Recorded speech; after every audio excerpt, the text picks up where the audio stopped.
So ఇట్లా ఒక షెడ్యూల్ని election commission release చేయడం జరిగింది. 2వ తేదీ కల్లా మొత్తం డిసైడ్ అయిపోవాలన్నమాట. ఎలక్షన్ తుది జాబితా, ఓటర్ల తుది జాబితా రిలీజ్ అయిపోవాలి సెప్టెంబర్ 2వ తేదీన.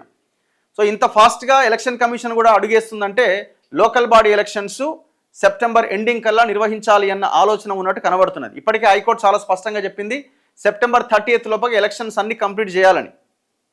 సో సెకండ్ వీక్లోనే నోటిఫికేషన్ వచ్చే అవకాశం ఉంది. అయితే ఫస్ట్ వీక్లో కూడా రావచ్చు. సెప్టెంబర్ ఫస్ట్ వీక్లో కూడా ఎలక్షన్ నోటిఫికేషన్ వచ్చే అవకాశం ఉండొచ్చు, షెడ్యూల్ వచ్చే అవకాశం ఉండొచ్చు.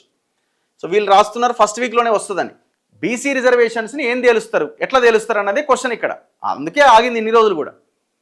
మొన్న జరిగిన పొలిటికల్ అఫైర్స్ కమిటీ పిఎస్సి మీటింగ్లో కొంతమంది లీడర్లు ఏమో పార్టీ పరంగా ఇచ్చేసి వెళ్దామని, లేదు ఇది మళ్ళీ డ్యామేజ్ అవుతుంది, పార్టీ పరంగా ఇచ్చి వెళ్తామని ఫస్టే మనం చెప్తే, ఫస్ట్ అయితే మనం జీవో ఇచ్చేద్దాం, ఆ జీవో ద్వారా ఎవరైనా కోర్టుకు వెళ్తే కోర్టు ఆపితే, ఆపకపోతే ఓకే, ఆపితే అప్పుడు పార్టీ పరంగా ఇద్దాం. మళ్ళీ మనం జీవో కూడా ఇవ్వలేదని అపవాదిని మనం మూట కట్టుకోవడం దేనికి?